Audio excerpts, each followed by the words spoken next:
Welcome to shield academy की video lecture में आप सभी का स्वागत है। दोस्तों आज हम लोग डिस्कस करने वाले हैं सीटेट 2020 के पेपर 1 के जो पर्यावरण अध्ययन का जो के सब्जेक्ट होता है उसके बारे में। यह 30 नंबरों का आपका सेक्शन है। अगर इस सेक्शन को हम लोग मजबूत कर लें तो एक बहुत ही बड़ा जो हिस्सा है इसका हम लोग कैप्चर कर सकते हैं।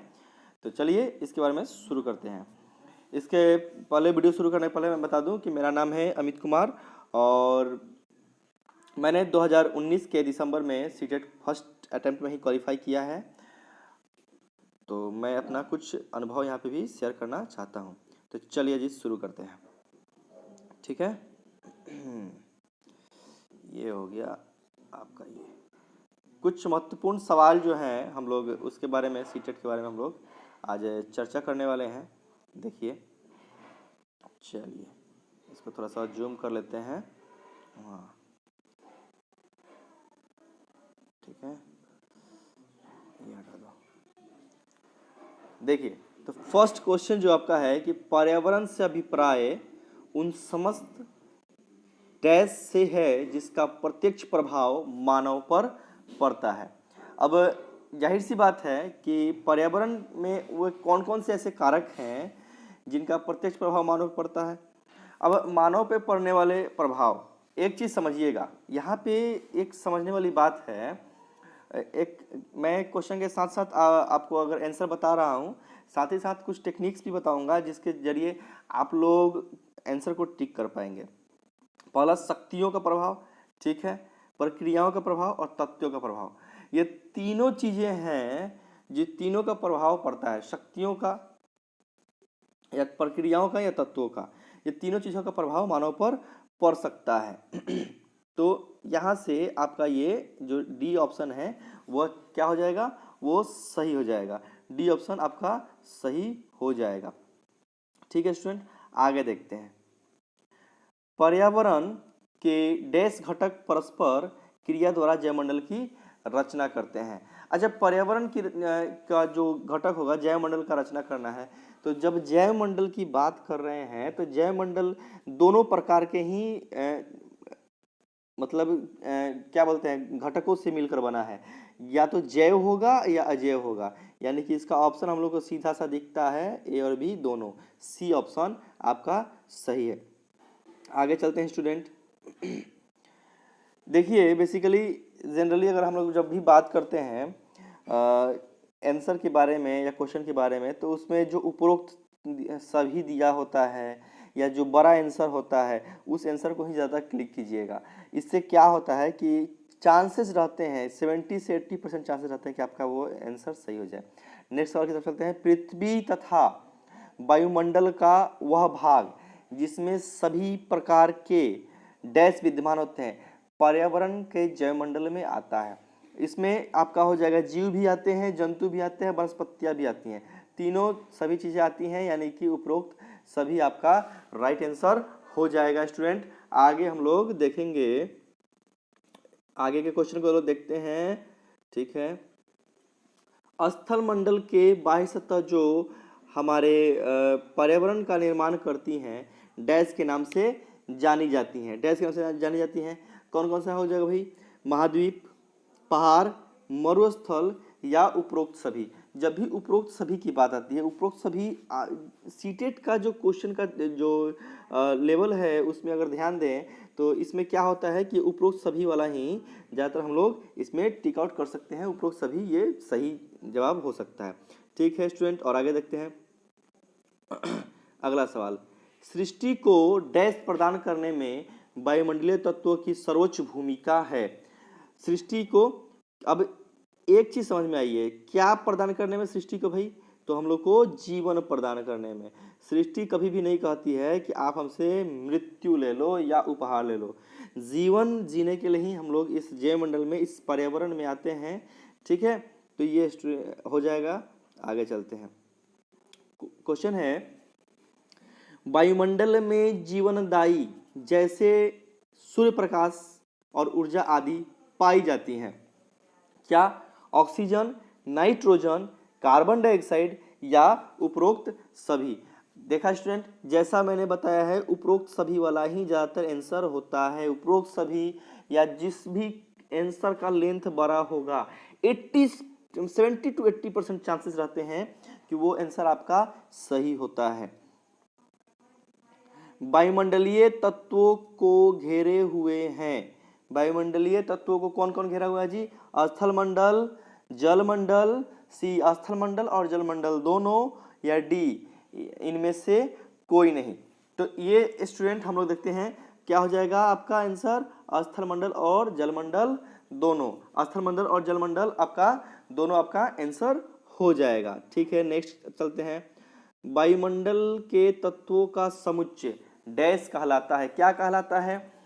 मानसल, जलवायु, मौसम और जलवायु, या इनमें से कोई नहीं। सीधा सिंपल सा क्वेश्चन है, मौसम और जलवायु ही कहलाएगा। आगे चलते हैं। वायुमंडलीय तत्वों के डैश के कारण पृथ्वी के धरातल पर विभिन्न प्रकार की वनस्पतियां और जीव पाए जाते हैं। क्या होता है भाई? असमान वितरण, समान वितरण, ठोस वितरण, इनमें से कोई नहीं। अगर सिर्फ ठोसों का ही वितरण होता तो यह चीज पॉसिबल नहीं हो पाता। अब विभिन्न प्रकार के वनस्पति और जीव पाए जाने का सिर्फ एक ही कारण है कि उनमें जीवन है। अगर उनमें जीवन है तो ये असमान वितरण होगा।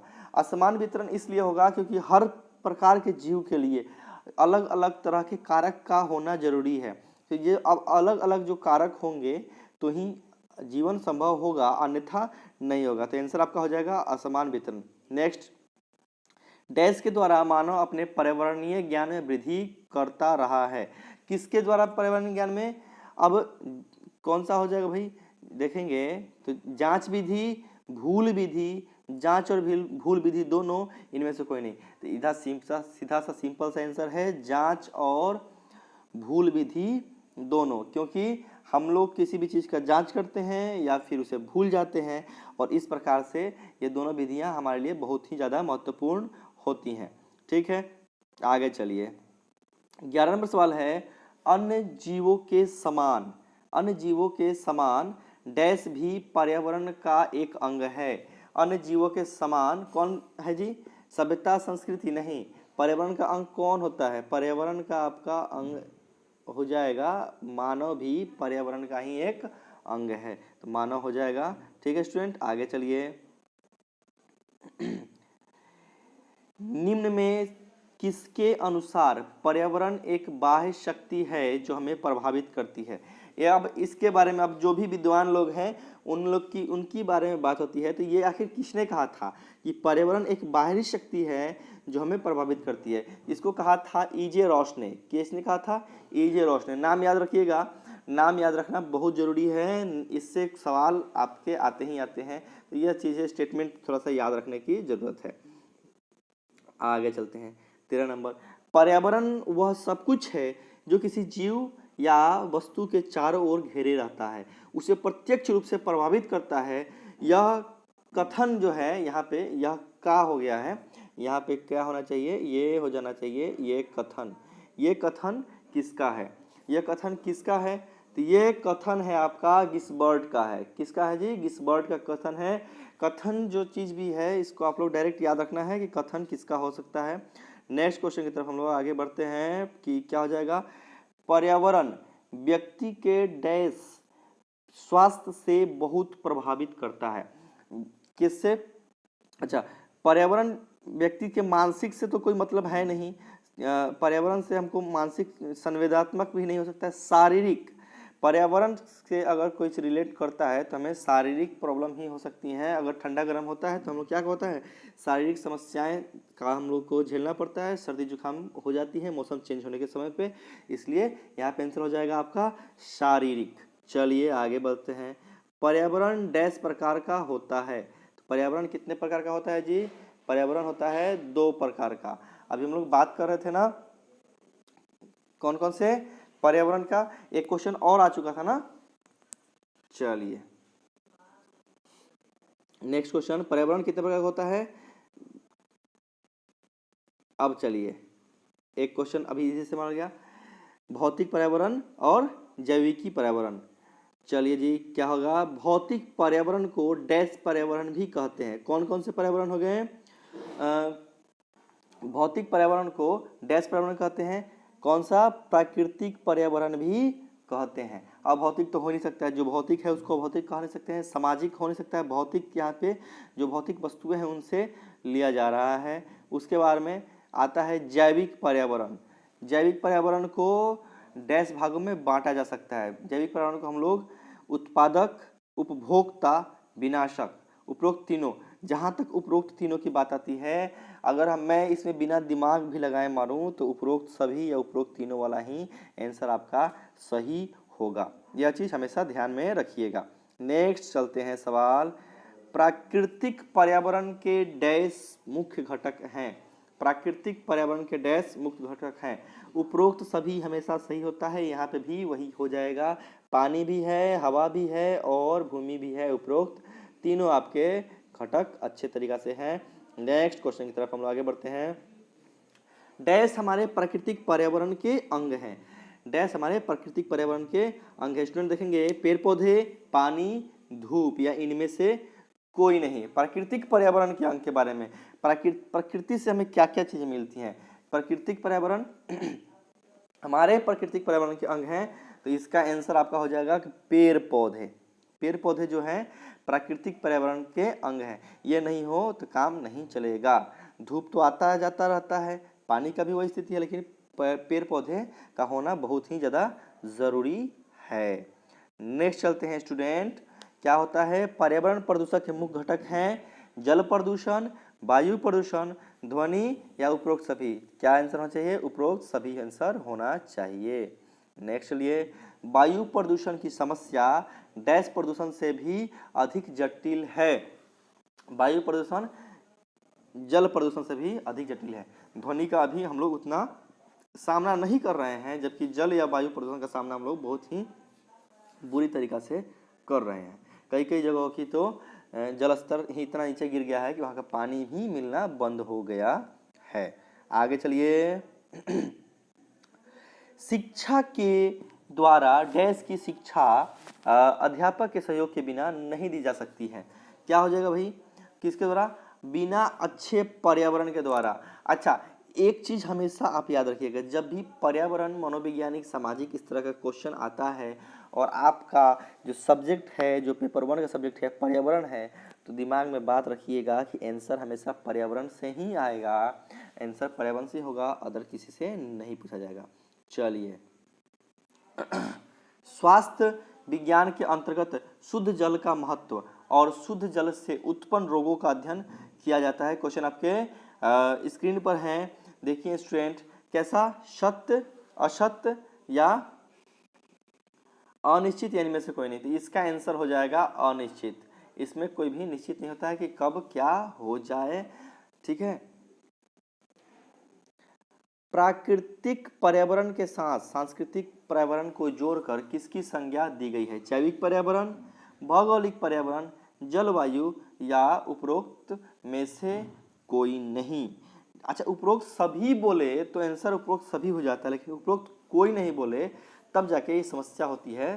तो इसमें आपका क्या हो जाएगा, प्राकृतिक पर्यावरण के साथ सांस्कृतिक पर्यावरण को जोड़कर किसकी संज्ञा दी गई है। तो इसका आंसर होना चाहिए भौगोलिक पर्यावरण। या क्या होना चाहिए जी आंसर, भौगोलिक पर्यावरण होनी चाहिए। भौगोलिक पर्यावरण से ये आंसर हो सकता है। नेक्स्ट क्वेश्चन चलते हैं स्टूडेंट, किसी भूभाग के वायुमंडल की दशा, तापमान, वर्षा, आर्द्रता, वायु की दशा, वायुदाब आदि को वार्षिक औसत को क्या कहा जाता है। सीधा सा डेफिनेशन बेस्ड क्वेश्चन हो जाएगा। इसको कहा जाता है जलवायु। इसको क्या कहा जाता है, जलवायु कहा जाता है। ठीक है, आगे चलिए, प्रभावी दशाओं का वह संपूर्ण योग जिसमें जीव रहते हैं पर्यावरण कहलाता है। यह किसने कहा था, यह कहा था ये तो मैं जैसे बता रहा हूँ ना कि जब भी आपको ये परिभाषा, ये किसने कहा, कथन वाला जो भी बात है, इसको आपको याद करना पड़ेगा। ये टॉन्सले ने कहा था। ठीक है, नेक्स्ट क्वेश्चन की तरफ हम लोग आगे बढ़ते हैं। चलिए, निम्न में से पर्यावरण को प्रदूषित करने वाले मुख्य प्रदूषक कौन कौन से हैं। मुख्य प्रदूषक carbon dioxide, carbon monoxide, sulphur dioxide. मैंने बताया कि उपरोक्त सभी वाला ही आंसर होता है, तो उपरोक्त सभी हम लोग मार देंगे। आगे बढ़ते हैं, मृदा भूपटल पर वह क्षारित पदार्थ है मृदा भूपर्ल वह छाया पदार्थ है जिसमें कार्बनिक एवं अकार्बनिक पदार्थों का मिश्रण होता है और वह पौधों को उगाने में आवश्यक भोज्य पदार्थ प्रदान करता है। निम्न में से यह किसने लिखा है? किसने लिखा है जी? चलिए ऑप्शन देख लेते हैं। वाडिया ने कहा, हिलगार्ड ने, डोकियाशेव ने, उपरोक्त में से कोई नहीं। कोई नहीं वाले में एक ही ऑप्शन होता है, जब सभी वाले में ज़्यादातर सभी वाला आंसर कर देते हैं। इसको कहा था हिलगार्ड ने कहा था। इसको कहा था किसने? हिलगार्ड ने कहा था। इसको नोट कर लीजिएगा। आगे बढ़ते हैं। सर्वप्रथम रेडियोधर्मी प्रदूषण का प्रभाव कहाँ अनुभव किया गया? जापान में, सॉरी भारत में, जापान में, रूस में, इंग्लैंड में। मैंने आंसर ही पहले ही बोल दिया था। इसका आंसर हो जाएगा जापान में। यहाँ पे इसको प्रदूषण का प्रभाव हम लोग को क्या किया गया था? अनुभव किया गया था। आप लोग जानते ही हैं क्या हुआ था? यहाँ पे परमाणु बम गिराया गया था। तो रेडियोधर्मी प्रदूषण का प्रभाव तो यहाँ पे ही अनुभव किया जा सकता है। आगे, और आज का लास्ट क्वेश्चन जो है कि पर्यावरण जीव के पारिस्थितिक कारकों का योग है, यह किसने कहा था? सीधा सा बात है, ये किसने कहा था?